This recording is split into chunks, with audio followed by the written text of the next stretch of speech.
മേനി പറഞ്ഞ് മുഖ്യമന്ത്രി Hema committee LDF സർക്കാരിന്റെ നേട്ടമോ ചിലപ്പം തീട്ടമെന്നായിരിക്കുമല്ലോ ഉദ്ദേശിച്ചത്. മാറിപ്പോയതായിരിക്കും അല്ലേ അണ്ണ? മാങ്ങാണ്ടിയാണ് നേട്ടം, മാറിപ്പോയതാ. തീട്ടം അതാണ് കറക്റ്റ്. മറ്റ് സംസ്ഥാനങ്ങൾക്ക് മാതൃകയാ. അത് മറ്റ് സംസ്ഥാനങ്ങൾക്കാ. എന്തിനാണ് ഇങ്ങനെ ഹേമ കമ്മിറ്റി കോടികൾ കൊടുത്ത് ഈ ഹേമ കമ്മിറ്റി റിപ്പോർട്ട് നിങ്ങൾ ഉണ്ടാക്കി ഇറക്കണം എന്ന് മറ്റ് സംസ്ഥാനങ്ങളെ പഠിപ്പിച്ചു കൊടുക്കുവാണ്. അതാകുമ്പോഴത്തേക്ക് ഇത്രയും കോടി രൂപ മുക്കാം അതിന്റെ പേരില്. എന്നിട്ട് ഒരു മാങ്ങാണ്ടി ഇല്ലാത്ത ഏതെങ്കിലും ഒരുത്തൻ്റെങ്കിലും പേരുണ്ടെങ്കിൽ ഓക്കെ കേട്ടാ. ഇത് ഒരുത്തൻ്റെയും പേരില്ലാത്ത പണ്ട് തൊട്ടേ ഇവിടുത്തെ ജനങ്ങൾക്ക് അറിയാം സിനിമ ഇൻഡസ്ട്രിയിൽ നടക്കുന്ന കാര്യം ഇതാണെന്ന്. ജനങ്ങൾക്കും അറിയാം, സിനിമയിൽ അഭിനയിക്കാൻ പോകുന്നവർക്കും ഇപ്പൊ അവിടെ നിന്ന് പോകുന്നവർക്കും ഒക്കെ അറിയാം. ആ കാര്യം മാത്രം വീണ്ടും ചുമ്മാ ഒരു പേപ്പറിനകത്തെങ്ങാണ്ട് എഴുതി എന്നാ റിപ്പോർട്ട് തള്ളിക്കുമെന്നും പറഞ്ഞ് തള്ളി തന്ന് അല്ലേ.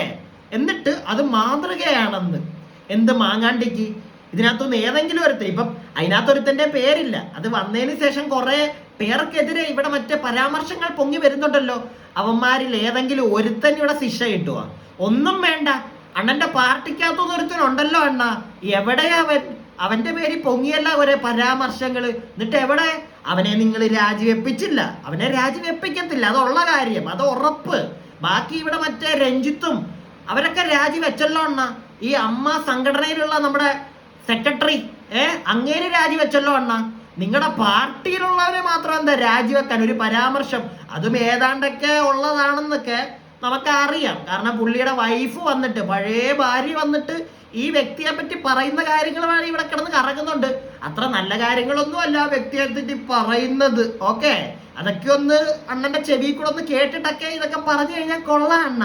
പിന്നെ മൊത്തത്തിൽ എന്റെ അണ്ണനെ കുറ്റം പറയാനൊന്നും ഞാനിവിടെ ആരെയും സമ്മതിക്കത്തില്ല. അത് വേറെ കാര്യം. ഞങ്ങളുടെ അണ്ണൻ തന്നെ.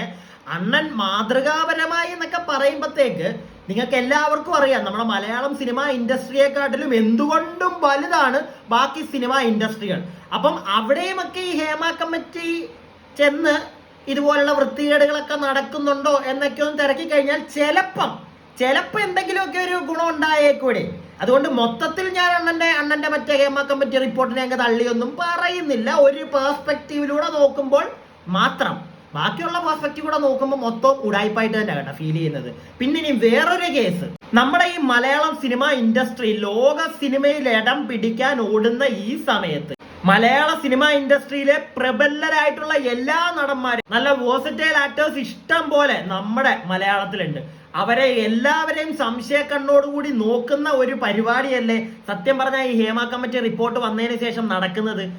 തെറ്റ് ചെയ്യാത്തവന്മാരെ വരെ ഇപ്പൊ എല്ലാവരും മറ്റേ കണ്ണിലാണ് കാണുന്നത്. എടാ നീ ആ പരിപാടിയിലുള്ളതല്ലേടാ, നീയും ഈ പരിപാടി കാണിച്ചിട്ടില്ലേടാ, നീയും ആ ചേച്ചിയുടെ പുറകെ പോയിട്ടില്ലേടാ.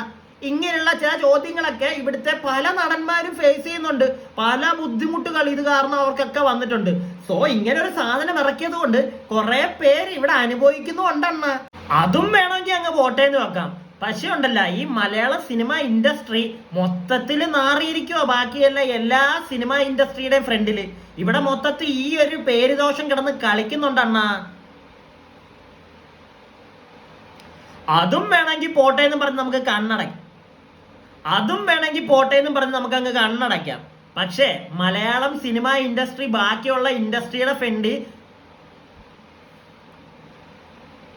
അതും വേണമെങ്കിൽ പോട്ടെ എന്ന് പറഞ്ഞ് നമുക്ക് അങ്ങ് കണ്ണടയ്ക്കാം. പക്ഷേ മലയാളം സിനിമ ഇൻഡസ്ട്രി ഉണ്ടല്ലോ, ബാക്കി എല്ലാ സിനിമ ഇൻഡസ്ട്രിയിലെയും ആൾക്കാരുടെ ഫ്രണ്ട് നാറിയിരിക്കുവാണ്. ഏറ്റവും കൂടുതൽ നമ്മുടെ സർക്കാരിന് വരുമാനം ഉണ്ടാക്കി തരുന്നതല്ലേ മലയാളം സിനിമ ഇൻഡസ്ട്രി. ഇങ്ങനെ ഒരു സാധനം കൊണ്ട് ഇറക്കിയപ്പോഴത്തേക്ക് പ്രോപ്പറായിട്ട് ഇറക്കണ്ടായിരുന്നോ? ഇതിപ്പോ മൊത്തത്തിൽ നാറിയിരിക്കുമല്ലേ നമ്മുടെ ചേട്ടന്മാർ എല്ലാ ഇൻഡസ്ട്രി ആൾക്കാരുടെ ഫ്രണ്ടിലും. അപ്പൊ റിപ്പോർട്ടിന്മേൽ സർക്കാർ തുടർ നടപടി സ്വീകരിച്ചു വരുന്നു. എന്ത് തുടർ നടപടിയാണ്? അല്ല, അറിയാൻ പാടില്ല അണ്ണൻ. അതൊക്കെ ഒന്ന് വിശദീകരിച്ച് ജനങ്ങളോട് പറഞ്ഞാൽ കൊള്ളായിരുന്നു കേട്ടാ. എന്ത് തുടർ നടപടിയാണ് ഇവിടെ എടുക്കാൻ പോകുന്നതെന്നുള്ളത്. ജനങ്ങൾ മണ്ടന്മാരൊന്നും അല്ലല്ലോ. പിന്നെ നമ്മളിത് ചോദിക്കുന്നോണ്ട് ചിലപ്പോൾ അണ്ണൻ ഇച്ചിരി ക്രിമികാട്ടി കൂടും, ചിലപ്പോൾ നമ്മുടെ നെഞ്ചത്ത് വരുമെന്നും അറിയാം. എന്നാലും ചോദിക്കണം. ഇനിയും ചോദിച്ചില്ലെങ്കിൽ വെറും മണ്ടന്മാരാണ് ഇവിടുത്തെ ജനങ്ങൾ എല്ലാവരും എന്ന് അണ്ണൻ അങ്ങ് തോന്നും. ഹൈക്കോടതിയുടെ രൂക്ഷ വിമർശനത്തിനിടയിലും മേന്നി പറഞ്ഞ് മുഖ്യമന്ത്രി. അപ്പം ഹൈക്കോടതിയിൽ നിന്ന് രൂക്ഷ വിമർശനം വന്നാൽ പോലും മുഖ്യമന്ത്രിക്ക് പുല്ല. അണ്ണൻ അണ്ണന്റെ ഷോ കാണിക്കുക തന്നെ ചെയ്യും. മിണ്ടാതെ കൈകൂപ്പി ജനങ്ങൾ നിന്നോണം. ഇല്ലെങ്കിൽ ചിലപ്പോൾ ജനങ്ങളെ വെടിവെച്ച് കറയും അണ്ണൻ. ഇല്ലെങ്കിൽ മറ്റേ എന്താണ് നേട്ടം എന്ന് പറഞ്ഞില്ലേ, മറ്റേ തീട്ടം, ആ തീട്ടന്മാര് ചിലപ്പോൾ അണ്ണൻ എറിയും. അതാണ് അണ്ണന്റെ ഒരു മൂഡ്. അണ്ണനെതിരെ ആരും ഒന്നും മിണ്ടരുതേ, അണ്ണന്റെ ഫ്രണ്ടിൽ എല്ലാവരും കൈകൂപ്പി നിൽക്കണേ, അണ്ണനോട് എന്തെങ്കിലും ചോദിക്കുകയോ പറയുകയോ ചെയ്തു കഴിഞ്ഞാൽ അണ്ണൻ നമ്മളെ പിടിച്ചങ്ങ് അകത്താക്കും. അതാണ് ഈ അണ്ണൻ. എൻ്റെ പൊന്നണ്ണ, ഉള്ള കാര്യമേ ഇവിടെ ചോദിക്കുന്നുള്ളൂ. സംശയങ്ങളാണ് അണ്ണനോട് ചോദിക്കുന്നത്. ഉടനെ അണ്ണൻ തിരിഞ്ഞു നിന്ന് മറ്റേ മുണ്ടുപൊക്കി കാണിക്കേണ്ട കാര്യമില്ല. ഓക്കെ, നമുക്ക് മനസ്സിലായി അണ്ണ എന്തിനാ അണ്ണ ഈ ഹേമ കമ്മിറ്റിയുടെ പുറകെ ഇറങ്ങി അതിനുവേണ്ടി 1.5 കോടി രൂപ മുടക്കിയത്. എന്തെങ്കിലും കാര്യം? ഞാൻ നേരത്തെ പറഞ്ഞ കണക്ക് തന്നെ ഒരു കാര്യവും ഇല്ല. അതിനകത്തുള്ള കാര്യമൊക്കെ ജനങ്ങൾക്ക് അറിയാടേ. പുതുതായിട്ട് ഏതെങ്കിലും ഒരുത്തിന്റെ പേരെങ്കിലും അതിനകത്തൊന്ന്, അതെല്ലാം മുക്കിയില്ലേ.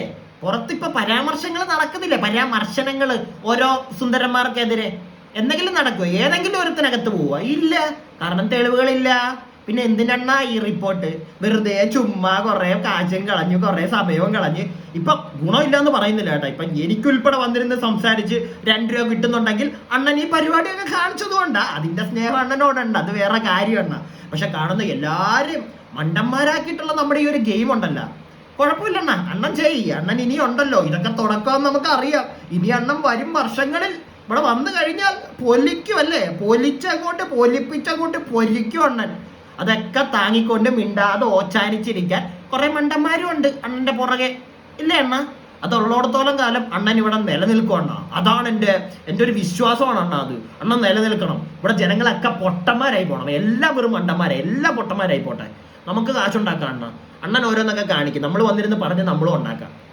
ആ ഒരു ഗെയിമിൽ നമുക്ക് പോകാം മുന്നോട്ട്. സെറ്റല്ലേ?